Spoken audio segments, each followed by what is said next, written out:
I went to Europe in '73. I went to a conference over there, and I stayed 21 days in London. And I had it all written out in a chronicle. I had a notebook, and I wrote where we went and what we did, what we saw, and what happened. And after I came out here, why they got in my room one night, and it's just scattered everywhere. I haven't got it all together again yet. But I stayed in London 21 days. I went to the palace, and I flew from Los Angeles. I was living in Pasadena then, and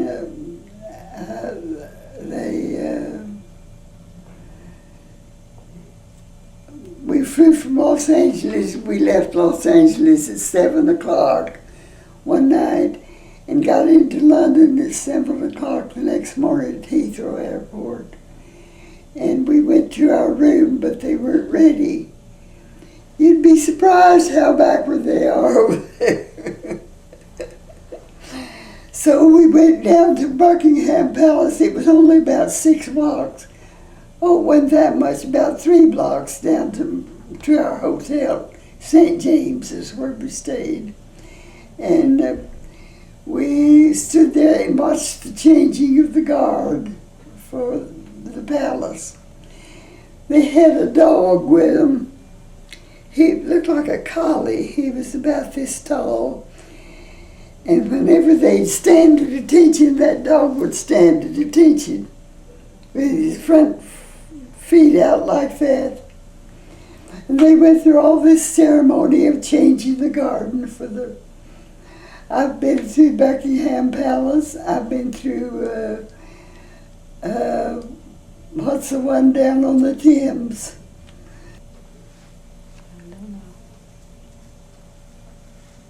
Can't think of the name of it now, but it's on the Thames. We took a tour down through I went out to, I don't want to get into that. You'd be interested in that. It was a highlight of your life, one of them. It was a good trip for you. Yes, it was a big trip for me. Mm-hmm. And I bought some sweaters, some Scottish sweaters for my children in England. I bought some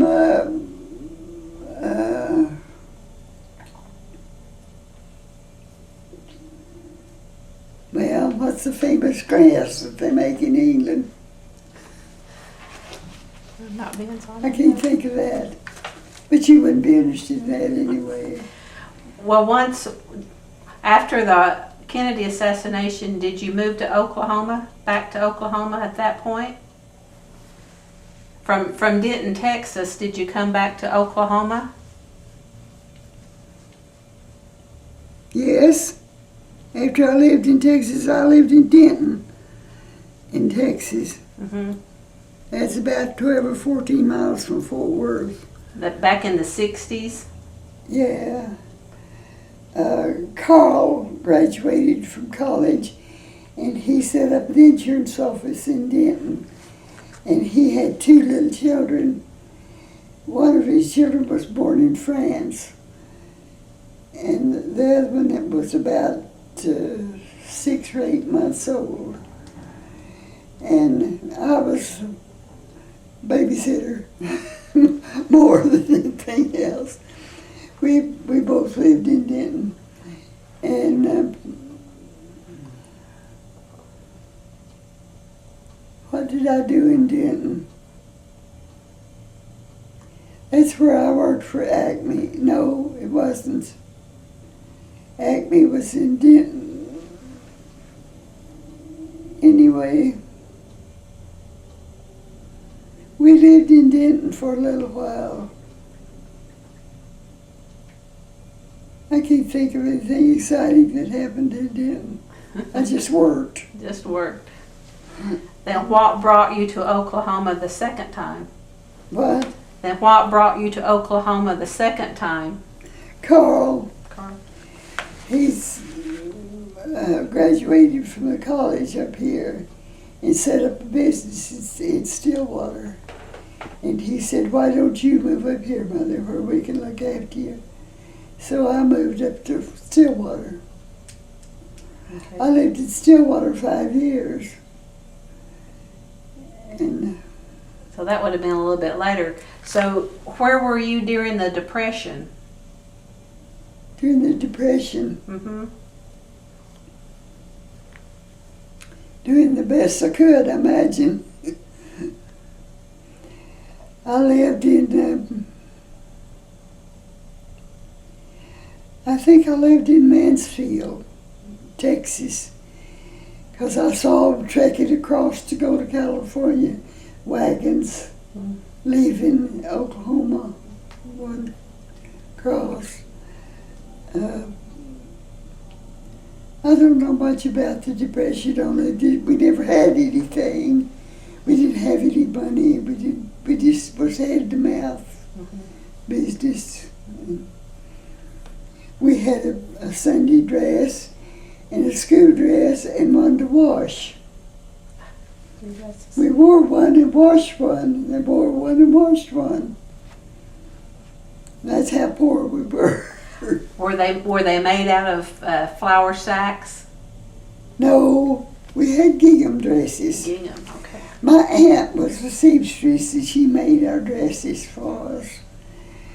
And I started school in Ada.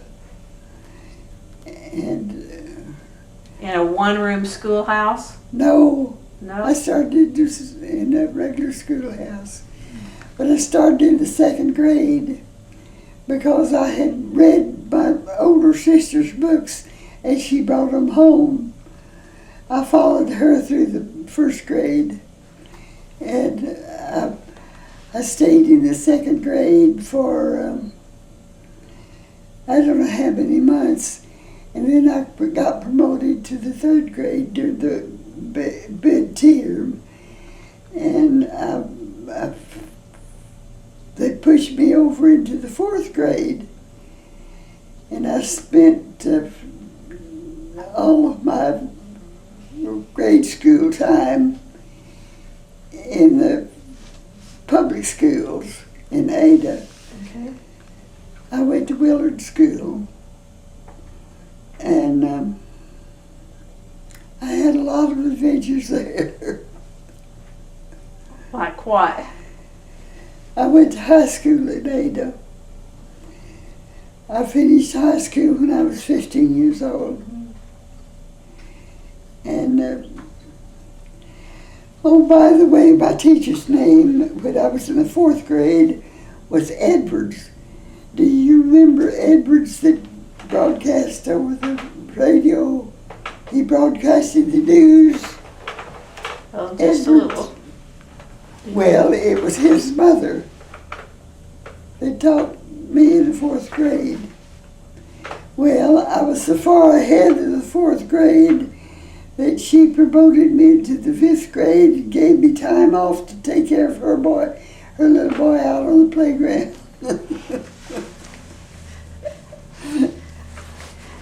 Oh, that's not very interesting.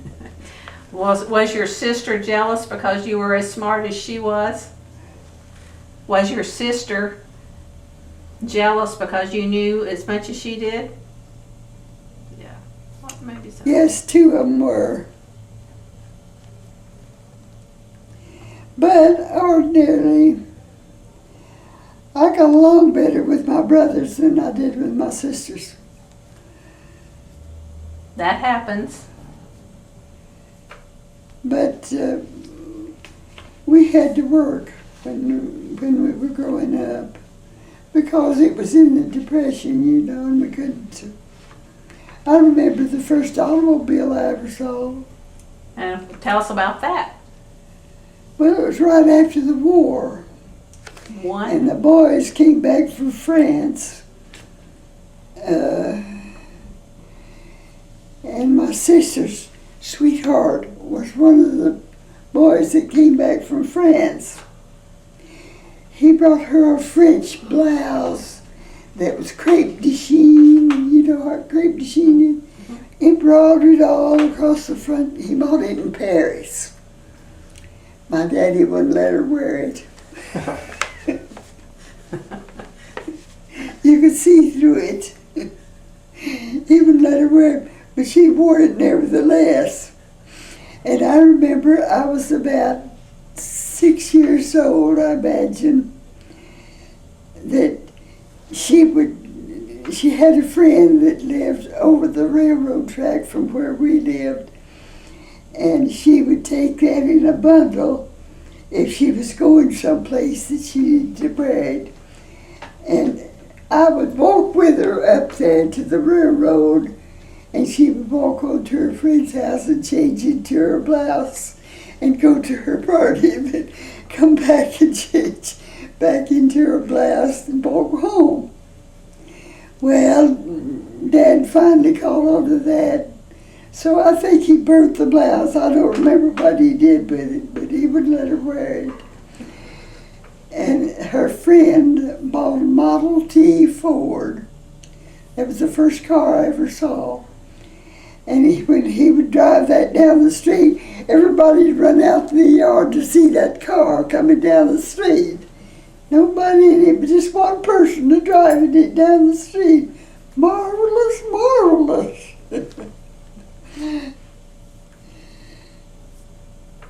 I don't remember too much about it. I remember my grandfather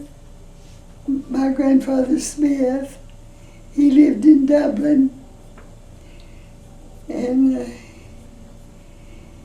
he took me one day when I was a little girl. I must have been 5 or 6 years old, up on a hill, and there was a cherry tree, and it had ripe fruit and green fruit both on it.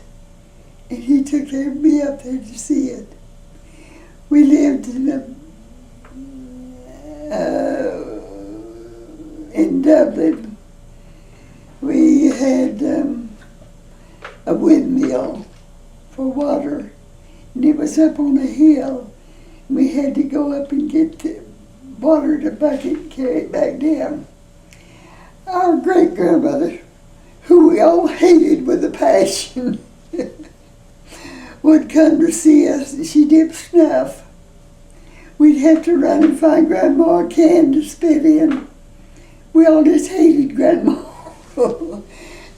So one day, when she was one of these grandmothers that said, "Now, if I was you, I would do this and that and that with the children, you know." So all the children hated her. One day, she told Mama that she had to have a fresh drink of water out of that well up there on the hill from the windmill, and to make my oldest cousin and my oldest sister go up and bring her fresh water from the hill.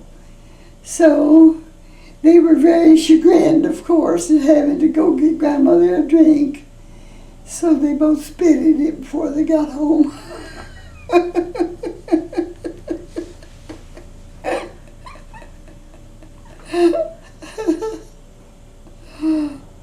I had a bunch of cousins.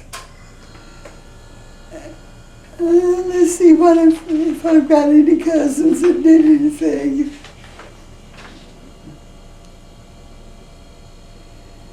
They all had big families, all of them. And I don't remember much about that. What were holidays like when you were little? Holiday time? Mm-hmm. Oh, you mean Christmas? My mother made us a doll out of canvas, made a body and put a head on it. And that was our doll. And I think one year I got a little doll buggy. I can remember pushing that doll around in that doll buggy.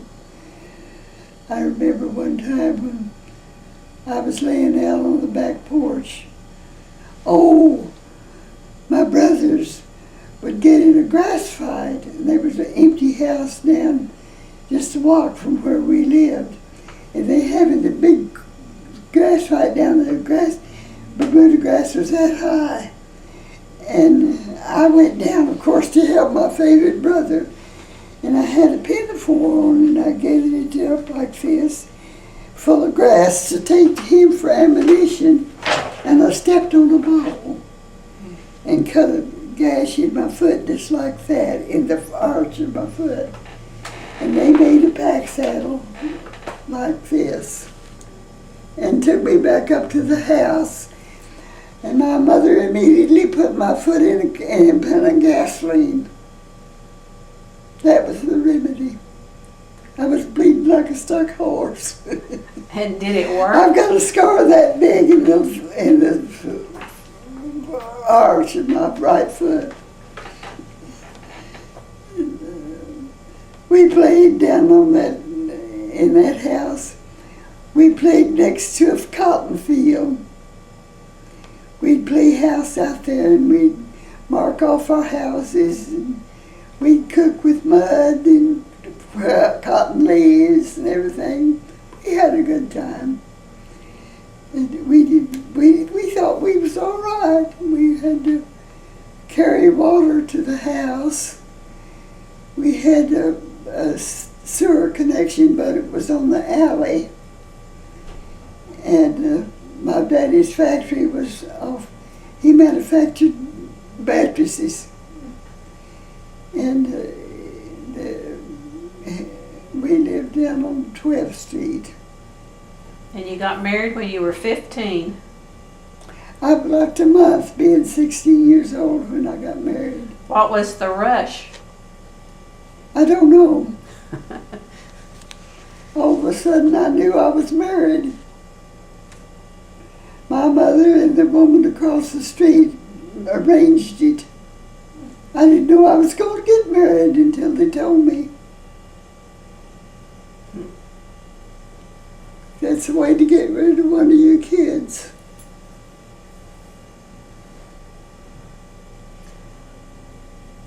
It wasn't a successful marriage. But you have 2 good sons from it. Huh? You have 2 good sons from it. Yes, I did, but he's been dead 10 years. That's about all I can think of to tell you. Do you have any questions you want to ask? I want to know. I can tell you more, and I'll leave you to the night, but you want to listen to it. Well, we'll see just a minute. You're 100. What's your secret? What's my secret? For living so long. Well, I don't know that I had a secret. We ate common, ordinary food. We we had steak and gravy, biscuits a lot. We raised a garden, and we went out and picked wild greens. And we went out every fall and picked hickory nuts. Do you know what hickory nuts are? I do. Uh-huh. You have to hammer them up to get in them. They're really hard. We'd take Sunday afternoon and go down toward Sulphur. There was hickory trees down there, and the nuts would be on the ground. We'd pick up nuts on Sunday afternoon. My oldest brother was my favorite brother, and I spent many hours sitting on a concrete sidewalk cracking hickory nuts and picking them out for him, 'cause I loved him so. Well, did you exercise much? What did I exercise on? Uh-huh. Well, I had a friend who had a pair of skates. And she would come and I'd skate on one and she'd skate on one. And we skated up and down the sidewalk. We'd run races. We'd have wrestling matches and, oh, I don't know. when you got 5 brothers, you get plenty of exercise. Well, after you got married, what kind of exercise? And as you got older, did you do much? Well, I moved away. I moved up to Beggs. And I don't know what year it was. Carl said you started My walking. husband was a operator for the movies. He ran the movies. And I sold the tickets. And we lived there about 2 years. I don't know if anything exciting happened there, just dull. Well, Oh, I learned to sew. Tell us about, you told me earlier, last time I visited you about last time I visited, you told me about California being in an earthquake. Can you talk a little bit about that? The earthquake you were in? When did I tell you about that? This morning? last week. A couple Last weeks ago. week. Mhm. Oh, that's the time I was scared almost to death. I was asleep when it happened. It happened at 6 o'clock in the morning. I had a window about as big as one of those windows by my bed. And the rattling of the window woke me up. And I woke up and I got up and I looked out there and that window was going like this. And I thought, oh my land, we're having an earthquake. And so I tried to think, in California they broadcast all the time what to do in a tornado or a flood or what to do. In California, they broadcast what to do in an earthquake. So I went to the door facing and braced myself in the door facing, and I'm looking right into my furnace. I said, oh, this is not the place to be.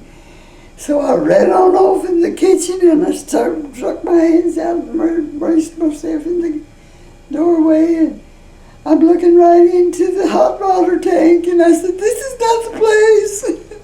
So I ran back into the living room, and my piano was just going across the room just like this, just like somebody was pushing it. So I thought, well, I don't know what else to do, so I went in and sat down on the divan and began praying that my house wouldn't cave in on me. And I thought, well, I'll call my boss and tell him where I am and that I can't come to work yet. So I went to the telephone and called him, and I put in a long distance call to Ada, and I got my sister and told her we was having an earthquake, but I was all right. And they cut us off, and I didn't have any more communication with her at all. And he said, well, let me tell you what to do. He said, you put on your coat. It was cold. And he said, you put on your coat and get your purse and go sit on the end of your divan. It's right next to the door. And he said, if it looks like the ceiling's going to fall in, go out the door. You'll be all right. I said, okay. By then I didn't know what to do, and so I just did what he said to do. But my pictures were all shaking on the wall. My dishes were worked right out to that far from the edge. One of my pictures fell off of the wall, and I said, oh, well, to heck with it. And I just sat there for a few minutes. Didn't look like the roof was going to cave in, so I went outside to see what happened outside. And as I walked out, I could see the hot high line across, the electric lines across. I said, oh, this is not the place to be either. So I went back in the house and sat down, and I finally collected myself, and I decided that there wasn't any reason for me to sit there They only last about 5 or 6 minutes, you know. Those earthquakes, not more than 10 minutes. But I was just scared to death, and finally I said, well, to heck with it. So I put my coat on and picked up my purse and walked out the door. And down on the corner from where I lived was a liquor shop. I mean, a big liquor shop, too. They had liquor all over the place. I walked down that way, and they were all out in the floor. The bottles had all fallen off the shelves in the floor. And I finally got up nerve to get in my car and go up to where I was working. I was working at a college out there, and it was a modernistic building that had built on pillars, you know, like they did the modernistic buildings. The pillars were about this wide, and they went from ceiling to the floor. When I got there and saw that leaning over like that, I thought, oh, what do I do now?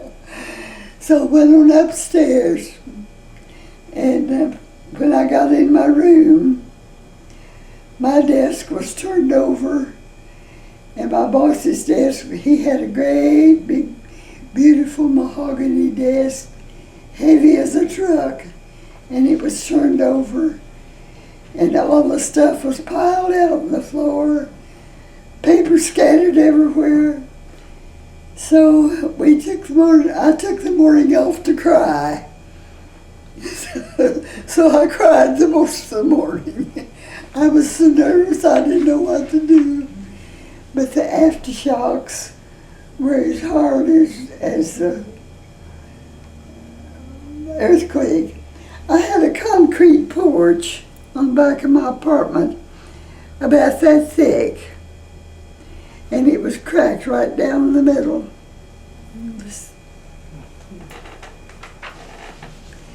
I lived on the edge of what they call the bayou. There's a river that runs through Pasadena, and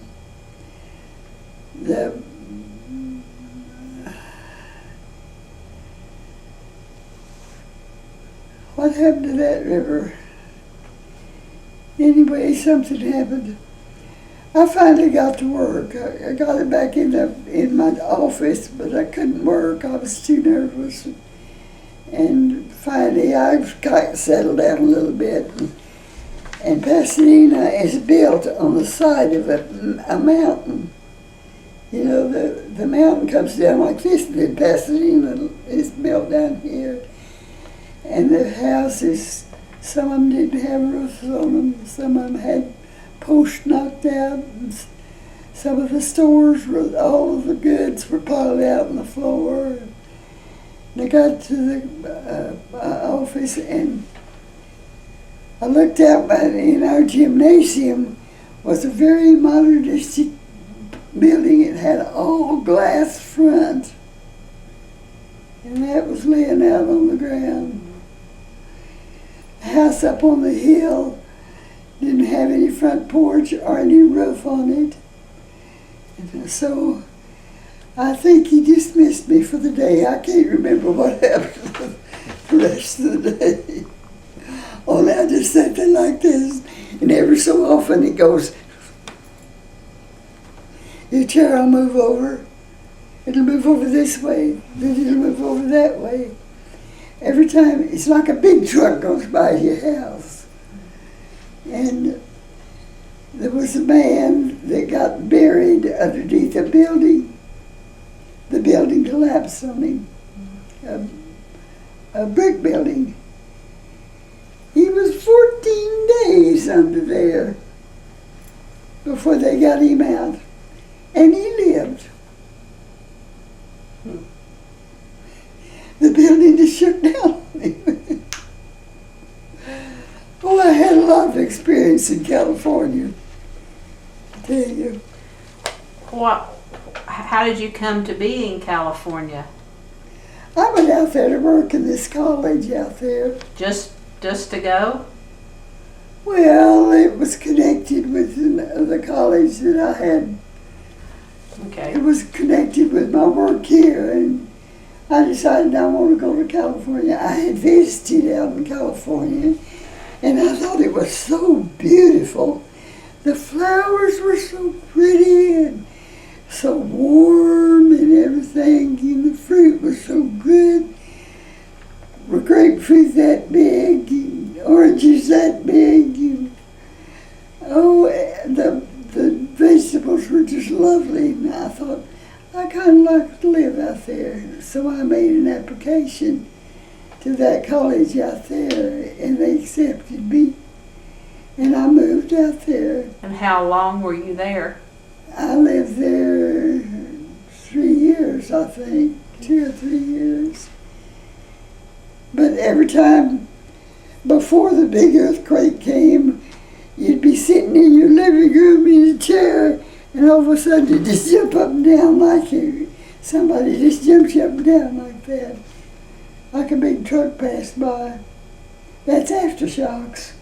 We had aftershocks for, I don't know, a month or so.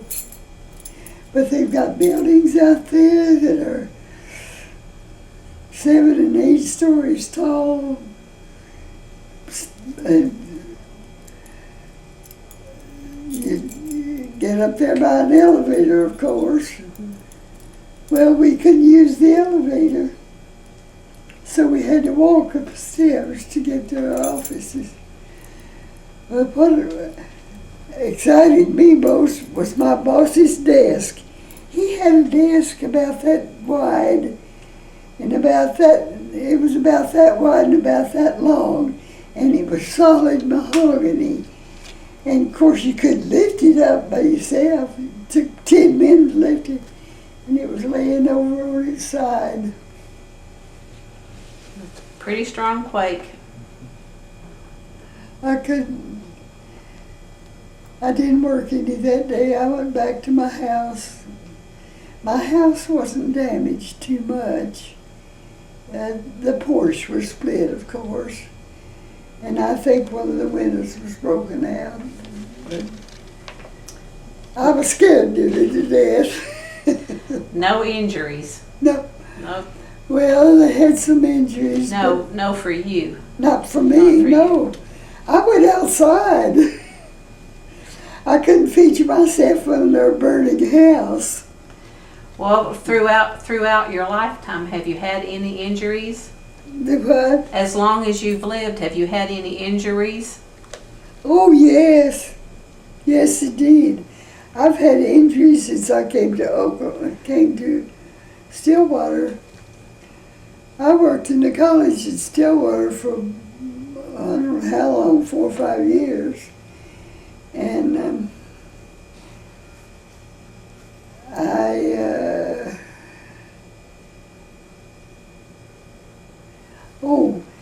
you know where you go from Stillwater from Perkins up to where you turn to go to Stillwater, the big brick house on the south side, that's where I lived. And I was working in my garden, and I had a man working for me. He'd mowed my yard, and we had pruned some trees. I had a gorgeous, beautiful yard with what are these trees that bloom? Magnolia. I had magnolia trees and red buds. It was beautiful. People would stop on the street to look at it. So I was walking along behind him picking up trash that he'd drop. He was taking it to his pickup, see. And I stepped on something, I never will know what it was. I had a brick walk there, and the brick was set in like this. And I stepped on something and fell and broke my leg. Broke this leg. Well, I couldn't get up, and he came back he was getting ready to leave, and when he came, and I hollered at him, and he got out and came back up to help me, and I couldn't stand up, of course. And he put me in my walker. I was walking. I don't know why I was in the walker, but anyway, I was out there working, and of course he called Carl, and by the time Carl got there, why, it was terrible. And they called an ambulance and took me to the hospital, and they x-rayed my leg, said it was broken and that they'd have to set it. And I spent 15 days in the hospital. And in the meantime,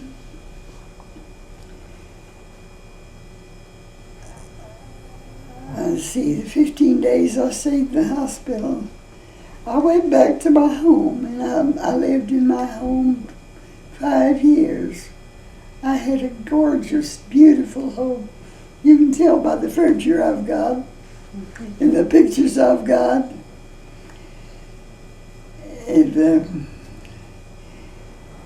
I was happy as I could be there. Had big oak trees out in the front. You know where it is? Mm-hmm. Well, anyway, I never could do much after I got back to the... So when I got out of the hospital, Carl moved me down to Grace. Do you know where that is? I do. It's a nigger place. All niggers down there. Well, that was an experience. And I was there for rehabilitation for my broken legs, see. So I got to where I could walk with a walker. And I went down to I had an appointment with the head of the rehabilitation center there. He didn't know his head from a hole in the ground. And so when I got down to the office, I got tired of doing exercises like this, and like this, and like this, like second graders, you know. And there was a big bar exercise where you go up and down across the platform about this tall over on the side. And I asked the director if I could go up there and exercise on that exercise bar. And he said, sure, go ahead. So I went gaily up there and caught a hold of it and went down. When I came up, the whole thing came loose and fell down on my legs. Crushed both of my legs, both of my hips. So back to the hospital. I don't remember anything. The next thing I remember, I was in the hospital. They called Carl, and they told him, they picked me up and took me up to my room and told the head nurse that they found me there where I'd fallen. Can you imagine anybody that was cut up like that had fallen?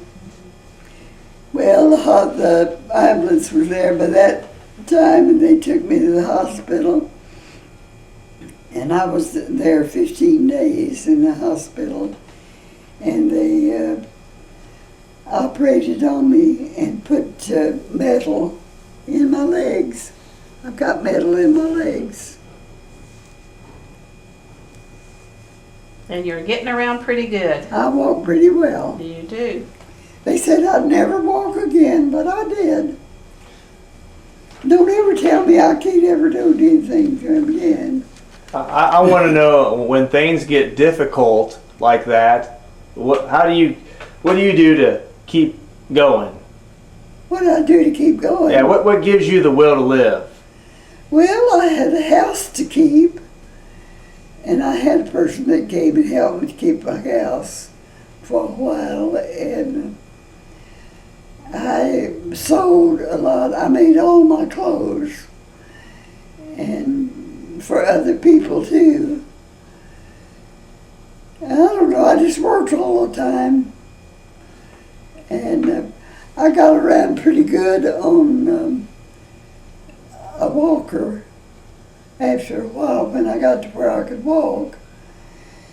And I worked in my garden and did sewing and played the piano. What would you say today? Today, what is your philosophy of life? What motto? What's your motto? What does my life feel like today? What's your philosophy on life? What's your philosophy on life? Do the best you can. I've always been strong. I've been near drowned once. Just When never I was give 2 up. years old, I fell in the swimming pool.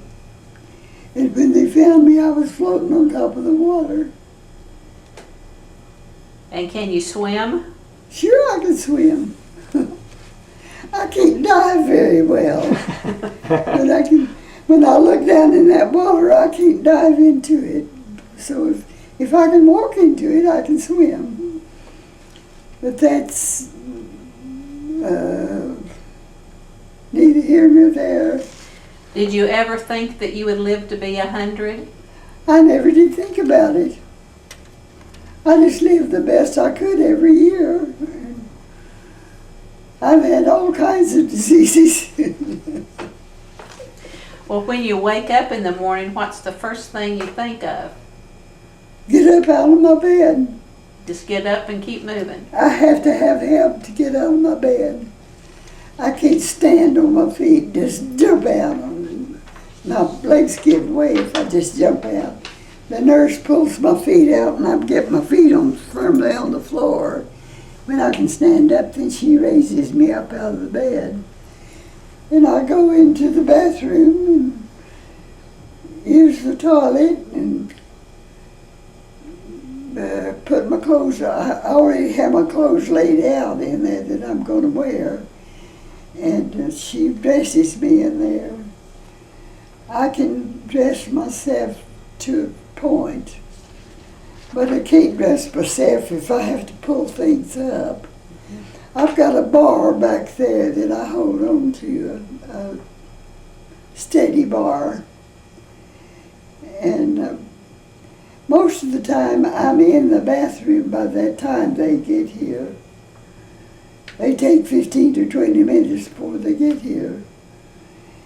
And if I'm in too big a hurry that I can't stay on my bed, I can manage to get up and get in the bathroom and do what I need to do first, use the toilet. And then I have to gather my panties and everything. And she dresses me in the bathroom. And then we gather up my breakfast and go down to the dining room. What do you find meaningful and fulfilling? Do what? What do you find meaningful and fulfilling in your day? How do you pass the time during the day? I read, I sew by hand. I can't crochet yet, but I've crocheted a jacket. Not since I've been hurt. I did that before I got hurt. But I've done all kinds of sewing, and I've got all the equipment that you have to set up a dress shop. And I don't know, I did various things. Do you read? Can I read? Do you read the newspaper every day? Sometimes. Sometimes it's not worth reading. What types of books do you like? What kind of? What types of books do you like to read? Oh, I read the Reader's Digest, and I read the Week. There's what I read over there. I read the Bible. I read the Bible a lot. Are there any core beliefs that you live by? Do you have any beliefs that you live by? I've gotten to where I can't see too well, and I can't read my Bible now. I have to read with a magnifying glass. Carl's looking for me a big print Bible. But, I manage to pass the time. I listen to the television a lot. I've got some favorite programs I like to listen to. I have thought I would embroider, but I can't hold a needle. My hands have been ruined. This nigger woman that dispensed the medicine over at Grace thought she was a doctor. And she misunderstood what Dr. Green told her to do about taking blood out of the ends of my fingers. So she decided to prick my fingers twice a day with a needle that long. And she did. Finally, I told her that I wasn't going to let her do it. And she called the nigger boy in there, and he pried my hands open, and she did it anyway. And I don't know how long she did it, several weeks or months.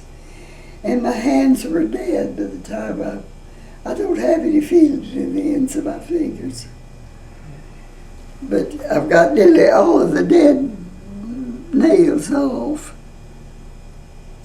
But sometimes that finger dropped down and it cramps back.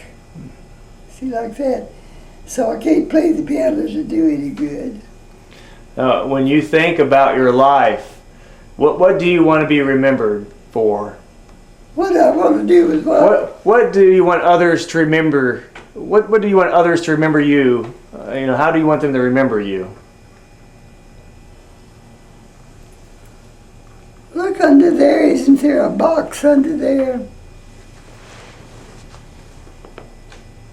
No, it's just a Bible under a basket.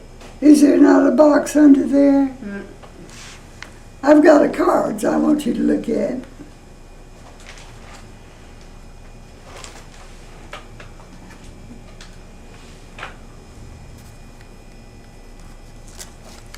Look at this. Read some of them. Yeah? That'll tell you what people think of me. What do you want people to remember? How do you want others to remember you? How do I want others to remember me? Mm-hmm.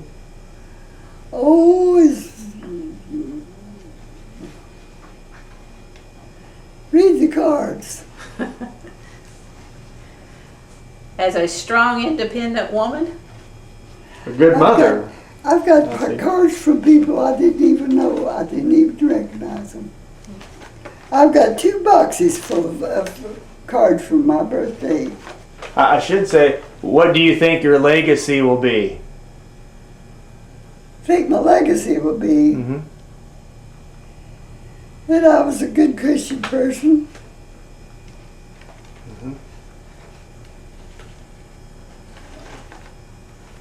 I believe in God and I obey Him. I don't lie and I don't cheat and I don't take His name in vain. I read His book and I do what it tells me to do in His book. I think I'll be all right. Well, a lot of cards about being a good mother. Read some of them. Yeah. That'll tell you what people thought of me. We love you very much and indeed are lucky to have a mother like you. That's my baby, Jim. He lives in Dallas.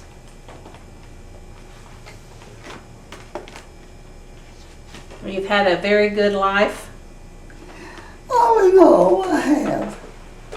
I've had to work for it, but I've done pretty good. I thought I took care of myself when I didn't know what to do, but where to turn. And I've always been one to do what has to be done. I was just thinking, this last baby that my grandson had, little girl, is named for me. Her name is Nina Lee. And I was thinking about making her something. I could make it by hand if I could work my fingers, but I can't work my fingers. I can't grasp anything. I can't pick anything up off of the floor to do any good. I dropped Your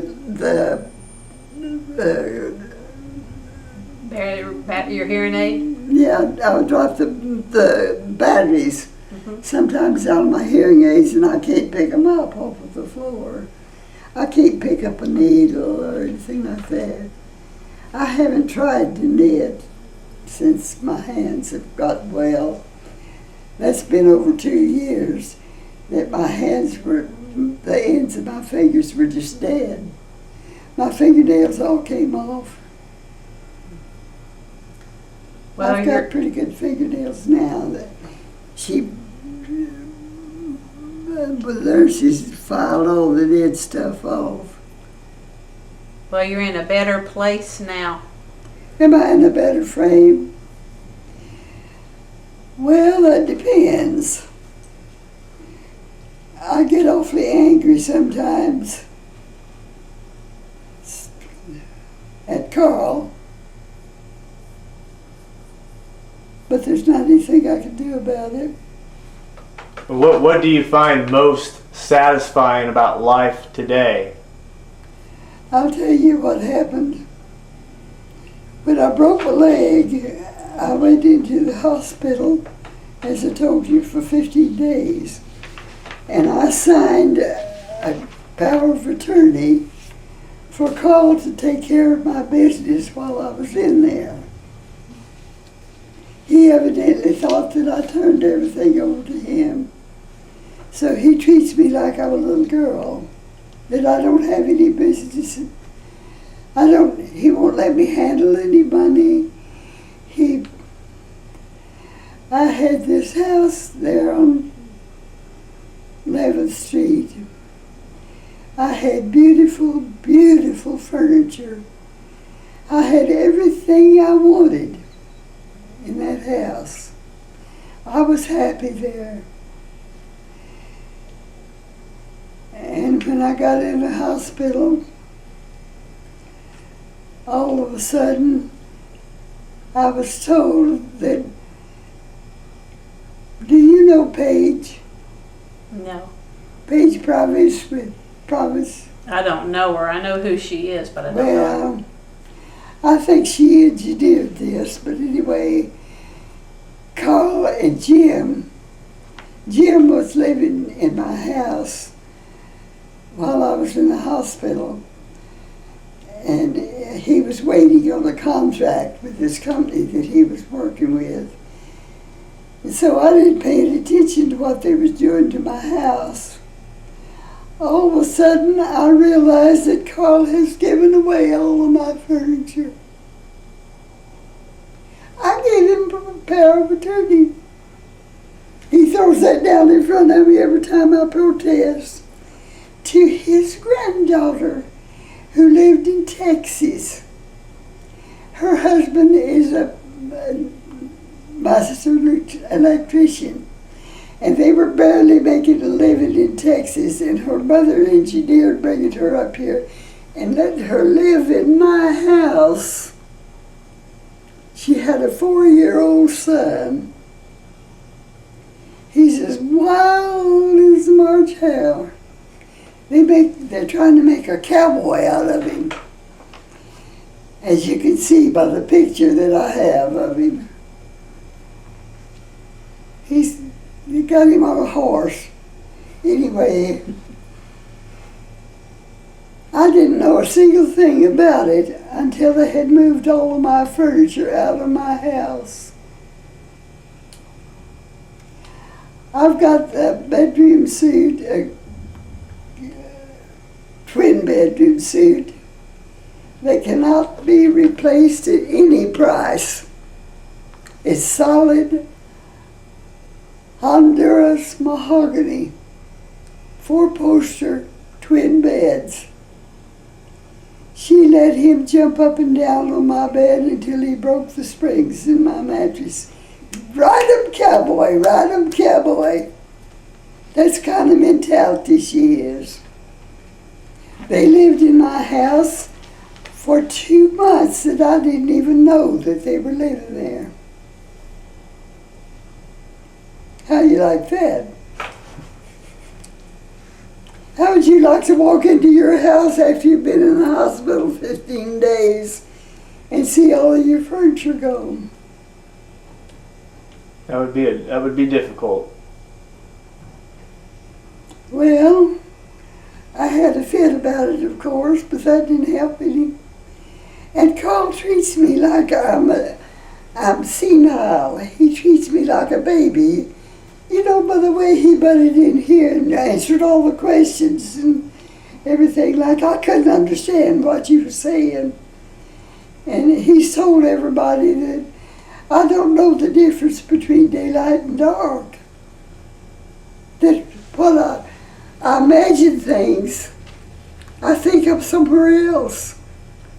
And I never once in my life thought I was somewhere else. That my house is sitting empty down there. I try to get him to move me back into my house, that I can hire somebody to help me do my washing. I can hire somebody to sweep my floor. I can hire somebody to come and help me. No. What gives you? No, you can't do that. What gives you a sense of hope? What? How do you find hope? How do I find hope? Yeah. Oh, I don't imagine I'll ever live in my beautiful home again. She took all of my furniture. And can you imagine anybody that's been married 5 years that don't have any dishes, don't have any pots and pans, they don't have any furniture, they don't have anything but a car, and it was my car that I gave her. They came in, slipped her in there, took all of my furniture and moved it out in another house. That's where she lives there. She's got 2 children now. She don't know anything, only just to take pictures and have babies. She don't know how to sew, she don't know how to cook, she don't know how to manage anything. It's just a different generation, isn't They it? lived on hamburgers and pizza, I'm sure. She didn't even have any dish towels. I think it's time for us to. She took everything that I have in my house. Well, I'm sorry about that, but I'm sorry about it too. That's the only thing that gets me down. That's the only thing that works me up. It's what they did. And they did it all secretly, see. And he tells everybody to cover it up, that I'm senile, that I don't know how to take care of myself. And I don't know how, I dream things and think they're real. Well, I think that's about it. I'm gonna ask you a few questions to kind of finish up, if you don't mind. let me thank you for letting us come talk to you today. What? Thank you for letting us come talk to you. Okay? Well, I'm sorry I ran over the mouth. That's okay.